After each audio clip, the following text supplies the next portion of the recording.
नमस्कार दोस्तों, स्वागत है आपका आज के मुख्य समाचार में, जिसमें सबसे पहली और बड़ी खबर में आपको बताएंगे कि पैंगोंग के बाद अब किन किन मोर्चों से पीछे हटेगी चीनी सेना। इसको लेकर सैन्य कमांडर की आज है बैठक और इसमें भारत का क्या एजेंडा होगा आपको बताएंगे दोस्तों। दूसरी बड़ी खबर में जिक्र होगा कि दिल्ली में पुलिस कमिश्नर SN श्रीवास्तव ने की सालाना प्रेस कॉन्फ्रेंस और कहा सबसे बड़ा खतरा है इस वक्त पाकिस्तान। और तीसरी बड़ी खबर में जिक्र होगा कि अमित शाह के दौरे ने फिर बढ़ाई ममता बनर्जी की चिंता। 5 और दिग्गज कह सकते हैं TMC को अलविदा। जी हां दोस्तों, पश्चिम बंगाल के चुनाव में जबरदस्त सियासी भूचाल और भाजपा को प्रचंड बहुमत के संकेत। दोस्तों, हर एक खबर की गहराई में आपको ले जाएंगे, लेकिन उससे पहले अगर आपको भी देश की सेना और PM मोदी पर पूरा भरोसा है तो आप अभी इस वीडियो को लाइक कीजिए और इस लाल बटन को दबा के चैनल को फ्री में सब्सक्राइब करके घंटी बजाकर कमेंट में लिखिए जय हिंद। दोस्तों, करते हैं तमाम बड़ी खबरों की तरफ। पैंगोंग के बाद अब किन किन मोर्चों से पीछे हटेगी चीनी सेना, सैन्य कमांडरों की बैठक आज, जाने भारत के एजेंडे में क्या होगा। जी हां दोस्तों, पैंगोंग झील के उत्तरी और दक्षिणी किनारों से सैनिकों एवं हथियारों को हटाने का काम पूरा करने के बाद भारत और चीन यानी आज शनिवार को एक और दौर की उच्च स्तरीय सैन्य वार्ता करेंगे, ताकि पूर्वी लद्दाख में हॉट स्प्रिंग्स, गोगरा और देपसांग क्षेत्रों से भी सैनिकों को हटाने की प्रक्रिया को आगे बढ़ाया जा सके। सेना के सूत्रों ने जानकारी दी है कि बैठक में भारत फिंगर इलाके में पूर्व की भांति गश्त आरंभ करने पर भी जोर देगा। कोर कमांडर स्तरीय वार्ता पूर्वी लद्दाख में वास्तविक नियंत्रण रेखा के चीन की ओर मोल्डो में सुबह 10 बजे शुरू होगी। पैंगोंग झील पूरी तरह खाली। सूत्रों ने बताया कि चीनी सेनाएं पैंगोंग इलाके के साथ साथ रिजांगला और एचिनला से पीछे हट चुकी हैं। तय समझौते के अनुरूप भारत ने भी अपनी सेनाओं को पीछे हटाया है। दोनों देशों की सेनाओं के बीच हुए समझौते में पैंगोंग लेक इलाके को खाली करने के 48 घंटे के भीतर वरिष्ठ सैन्य कमांडरों की बैठक बुलाने पर सहमति बनी थी। सूत्रों ने कहा कि पैंगोंग झील के उत्तरी और दक्षिणी किनारों से सैनिकों की वापसी, अस्त्र शस्त्रों तथा अन्य सैन्य साजो सामान और बंकरों, तंबुओं तथा अस्थायी निर्माणों को हटाने का काम गुरुवार को पूरा हो गया एवं दोनों पक्षों ने इसकी भौतिक पड़ताल कर ली है।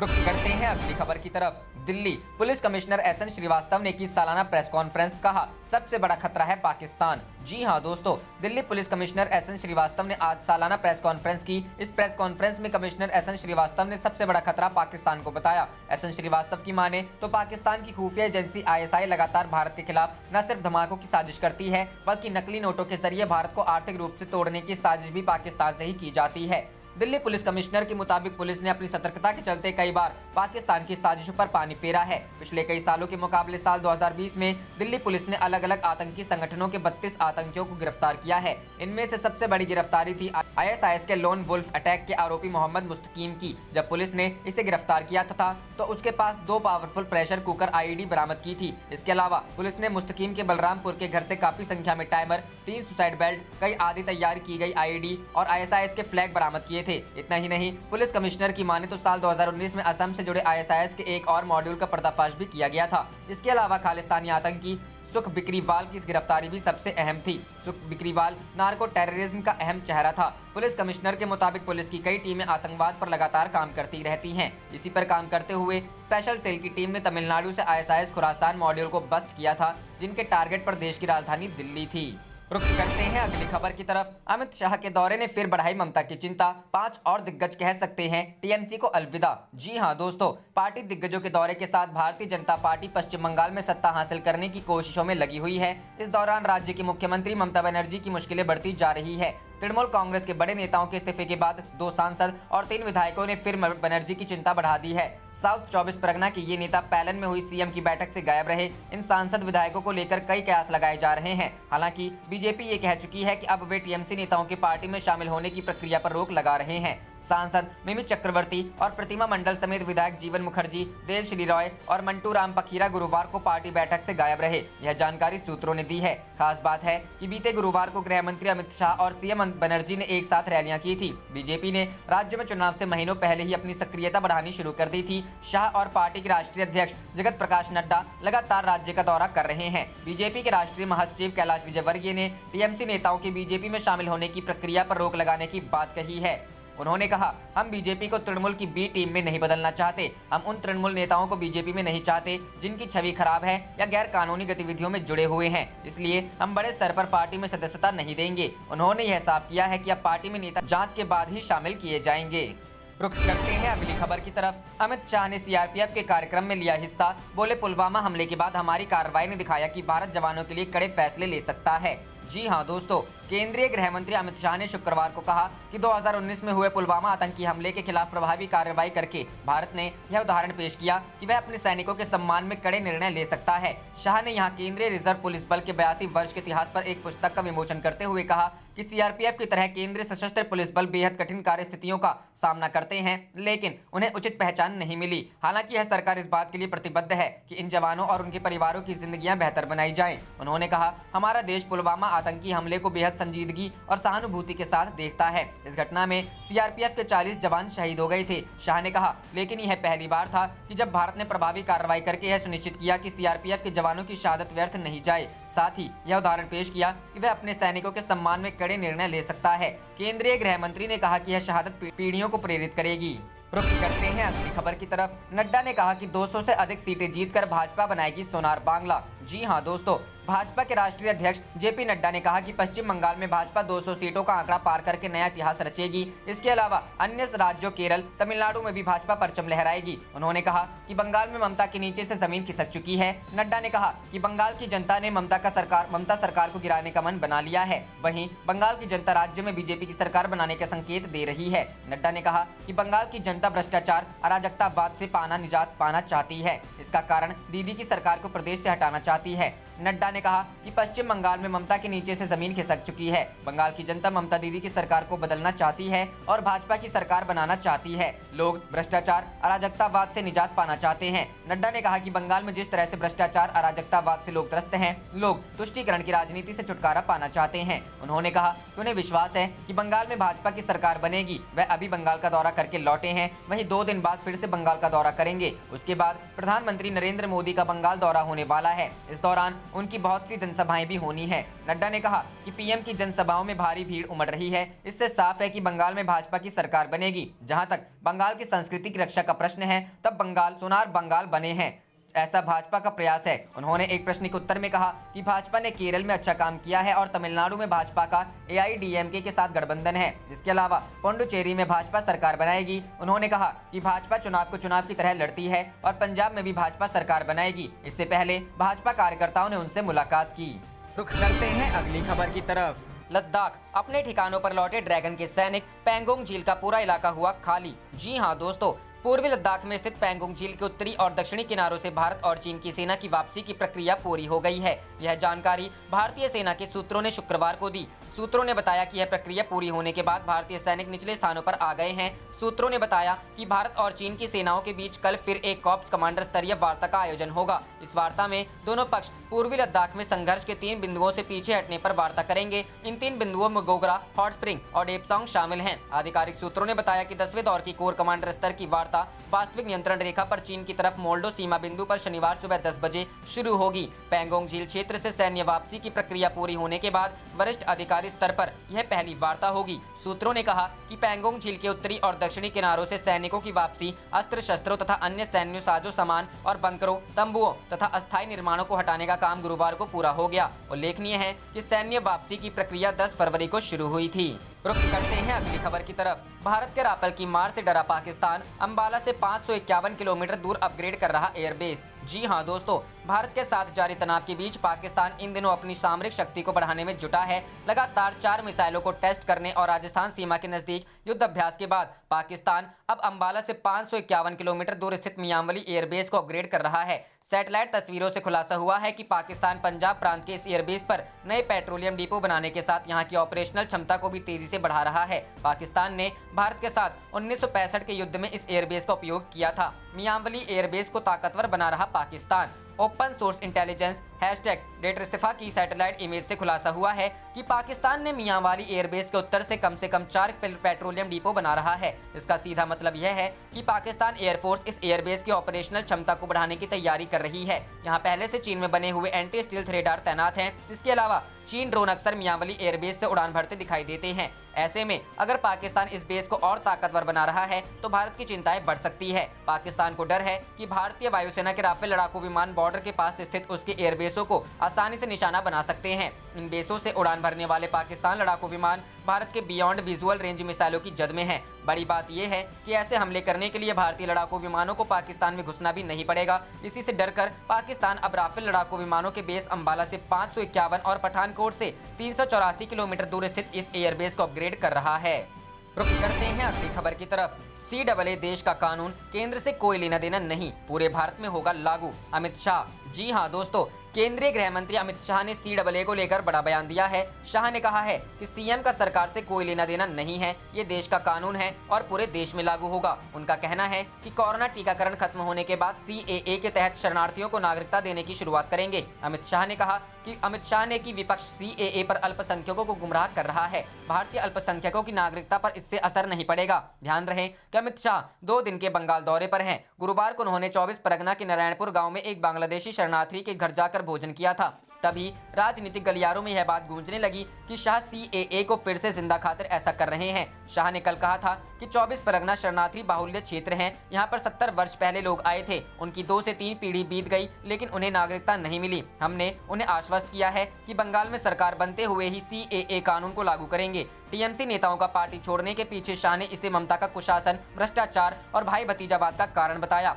शाह का कहना था कि दीदी यह तो सिर्फ आगाज है, चुनाव आने तक आप अलग थलग पड़ जाएंगी। शाह ने क्षेत्रवाद की संकीर्ण राजनीति करने वालों की आलोचना की। शाह ने कहा, जो लोग बंगाल में संकीर्ण राजनीति कर रहे हैं वह उन्हें बताना चाहते हैं कि खुदीराम बोस पर जितना गर्व बंगाल को है उतना ही पूरे देश को है। भाजपा नेता ने कहा कि जो लोग क्षेत्रवाद की राजनीति कर रहे हैं उन्हें इससे बाज आना चाहिए। उनका कहना था कि राजनीति करनी है तो विकास पर करिए।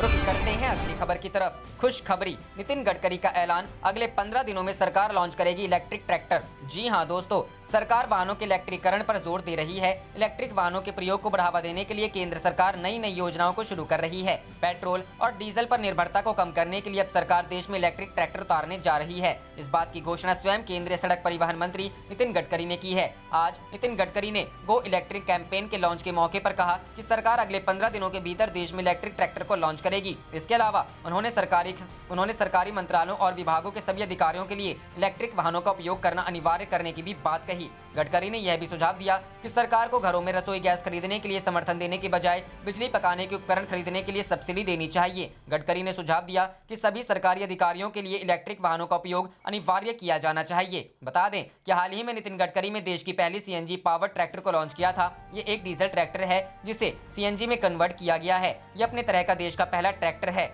यह ट्रैक्टर केंद्रीय मंत्री नितिन गडकरी का ही है जिसे CNG में कन्वर्ट किया गया है। सरकार का दावा है कि इस ट्रैक्टर के प्रयोग से खर्च को तकरीबन 55% तक घटाया जा सकता है। बहरहाल बात करते हैं इलेक्ट्रिक ट्रैक्टर की, तो अभी इस ट्रैक्टर से जुड़ी तकनीकी विशेषताओं के बारे में कोई भी जानकारी साझा नहीं की गई है। आज नितिन गडकरी ने गो इलेक्ट्रिक कैंपेन के लॉन्च के मौके पर इस इलेक्ट्रिक ट्रैक्टर को पेश किए जाने की बात कही है। आने वाले इस ट्रैक्टर में बैटरी का इस्तेमाल किया जाएगा और ये पूरी तरह से एक इलेक्ट्रिक ट्रैक्टर होगी। ये देश का पहला इलेक्ट्रिक ट्रैक्टर नहीं है। रिकॉर्ड के लिए आपको बता दें कि सरकार जिस ट्रैक्टर को लॉन्च करने की बात कर रही है वो देश का पहला इलेक्ट्रिक ट्रैक्टर नहीं है। इससे पहले प्रमुख वाहन निर्माता कंपनी सोनालिका ने बीते साल दिसंबर महीने में देश के पहले इलेक्ट्रिक ट्रैक्टर टाइगर को लॉन्च किया था। इस ट्रैक्टर को यूरोप में डिजाइन किया गया है। रुक करते हैं अगली खबर की तरफ। जम्मू कश्मीर में जल्द कराए जाएं विधानसभा चुनाव, राजनयिकों के दौरे के बाद बोला यूरोपीय यूनियन। जी हां दोस्तों, विदेशी राजनयिकों के जम्मू कश्मीर के 2 दिवसीय दौरे के बाद यूरोपीय यूनियन ने शुक्रवार को कहा कि उसने जम्मू कश्मीर में जिला परिषद चुनाव और 4G इंटरनेट सेवाओं की बहाली जैसे हाल में उठाए गए कदमों का संज्ञान लिया है और उम्मीद है कि विधानसभा चुनाव कराने सहित अन्य कदम जल्द उठाए जाएंगे। जम्मू कश्मीर में केंद्र सरकार द्वारा हालिया कदम उठाए जाने के बाद यूरोपीय यूनियन के अधिकारी ने कहा, हम विधानसभा चुनाव कराने समेत राजनीतिक और आर्थिक क्षेत्र में उठाए जाने वाले कई अन्य महत्वपूर्ण कदमों का इंतजार कर रहे हैं। उन्होंने कहा कि ऑनलाइन और ऑफलाइन अभिव्यक्ति की स्वतंत्रता का अधिकार लोकतंत्रों के लिए महत्वपूर्ण मूल्य है। अधिकारी ने आगे बताया कि हम इस मामले में भारत के साथ बातचीत जारी रखने के लिए तत्पर हैं। यूरोपीय यूनियन के राजनयिकों के अलावा दौरे में Belgium, Estonia, Finland, France, Italy, Ireland, Netherlands, पुर्तगाल, स्पेन और स्वीडन के राजदूत भी शामिल थे। शेष राजदूत Bangladesh, Brazil, Chile, Cuba, Ghana, Kyrgyz गणराज्य और मलेशिया जैसे विभिन्न देशों से थे। केंद्र सरकार ने कहा है कि परिसीमन प्रक्रिया पूरी होने के बाद जम्मू और कश्मीर में चुनाव होंगे। पिछले साल के अपने स्वतंत्रता दिवस के संबोधन में प्रधानमंत्री नरेंद्र मोदी ने कहा था, जैसे ही परिसीमन प्रक्रिया समाप्त हो जाएगी, भविष्य में जम्मू कश्मीर में चुनाव होंगे ताकि केंद्र शासित प्रदेश की अपनी सरकार हो जो नए जोश के साथ विकास कार्य कर सके। गुरुवार को समाप्त हुई 2 दिवसीय यात्रा पर बोलते हुए कुछ राजनयिकों ने नाम न छापने की शर्त पर बताया कि मूल्यांकन करने के लिए यह यात्रा बहुत संक्षिप्त थी। हालांकि स्थिति में सुधार के संकेत मिले हैं। राजनयिकों ने भी कहा कि ज्यादातर जिन जमीनी राजनेताओं, नागरिक समाज के प्रतिनिधियों और व्यापारियों ने उनके साथ बातचीत की थी, उन्होंने सामाजिक और आर्थिक विकास, निवेश और नौकरियों के निर्माण को सुनिश्चित करने के लिए और अधिक कदमों की आवश्यकता पर जोर दिया था। रुख करते हैं अगली खबर की तरफ। हिमालय का सिकंदर साबित हुआ हिंदुस्तान, चीन का 1962 का गुरूर तोड़ा। जी हां दोस्तों, भारत के जवानों ने LAC से चीन जैसे दुश्मन को पीछे ढकेल कर ये जता दिया है कि देश की सुरक्षा बहुत ही मजबूत हाथों में है। भारतीय सेना के होते हुए भारत की सीमा की ओर से कोई भी देश आंख उठाकर नहीं देख सकता। LAC से चीन की सेना के साथ डिसएंगेजमेंट जारी है। डिसएंगेजमेंट के 8 दिन बाद और 9 महीने में पहली बार भारतीय सेना ने गलवान में मारे गए चीनी सैनिकों की संख्या बताई है। इस पर चीन कैसे आग बबूला है, ये विस्तार में समझने से पहले भारतीय सेना की बढ़ती शक्ति के बारे में जान लीजिए। इंडियन आर्मी में K9 वज्र का 100वां टैंक शामिल हो गया है। गुजरात में आर्मी चीफ MM नरवणे ने इसे रिसीव किया। इस टैंक के सामने पाकिस्तान और चीन की कई तोपों की हालत पस्त हो जाती है। K9 वज्र टैंक की खासियत है कि 18 से 100 किलोमीटर दूर तक गोला दाग सकता है, यानी भारत की सैन्य शक्ति मजबूत हो रही है और इसमें लगातार मजबूती आ रही है। लेकिन LAC से पीछे हटने के बावजूद चीन अपनी अकड़ छोड़ने को तैयार नहीं है। आज भारतीय सेना ने पहली बार ये खुलासा किया है कि गलवान घाटी में हुई लड़ाई में भारत के जवानों ने पीपुल्स लिबरेशन आर्मी के 45 जवानों को मार गिराया था। इस पर चीन की जलजलाहट सामने आ गई है। रुख करते हैं अगली खबर की तरफ। लद्दाख में LAC पर दोनों सेनाओं के बीच कल होगी 10वीं दौर की बात। सूत्र, जी हां दोस्तों, लद्दाख में पैंगोंग झील के पास से भारत और चीन के सैनिकों की वापसी की प्रक्रिया के बीच कल फिर दोनों देशों के कोर कमांडर स्तर की बात होनी है।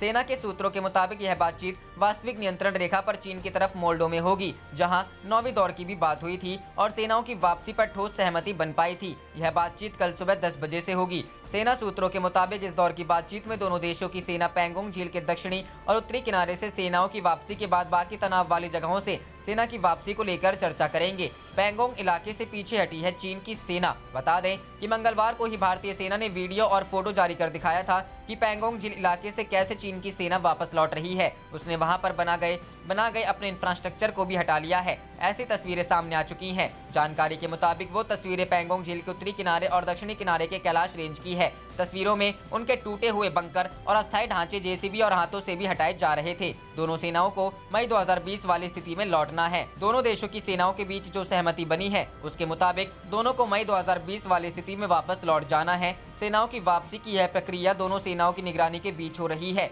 और अगर 10वीं दौर की बातचीत की सहमति बनी है तो माना जा सकता है कि पहले दौर में सेनाओं की वापसी का काम लगभग पूरा किया जा चुका है, क्योंकि सेना के एक अधिकारी ने बताया था कि पैंगोंग के पास से सेना वापसी की तसल्ली हो जाने के 48 घंटे बाद ही कोर कमांडर स्तर की अगली दौर की बात होगी। देशपांग और गोगरा हॉट स्प्रिंग पर फोकस बता दें कि पैंगोंग झील से सेनाओं की वापसी की प्रक्रिया पूरी होने के बाद देपसांग और गोगरा हॉट स्प्रिंग इलाके से सेनाओं को पीछे हटने को लेकर बातचीत होने की संभावना है। इससे पहले रक्षा मंत्री राजनाथ सिंह ने भी साफ किया था कि वास्तविक नियंत्रण रेखा के दूसरे सेक्टर से भी वापसी की प्रक्रिया पर बातचीत होगी। इसलिए माना जा रहा है कि इस दौर में इन्हीं दोनों सेक्टर पर फोकस रहने की संभावना है। रुख करते हैं अगली खबर की तरफ। बंगाल चुनाव, 7 मार्च को कोलकाता में रैली करेंगे PM मोदी। 15 लाख की भीड़ जुटाने का लक्ष्य। जी हां दोस्तों, पश्चिम बंगाल में अगले हफ्ते विधानसभा चुनावों की तारीखों का ऐलान हो सकता है। राज्य में इस वक्त सभी राजनीतिक दल चुनाव प्रचार में जोर शोर से जुटे हुए हैं। इस बीच प्रधानमंत्री नरेंद्र मोदी की रैली को लेकर बड़ी खबर आई है। बंगाल में बीजेपी ने PM मोदी की रैली के लिए बड़ा प्लान बनाया है।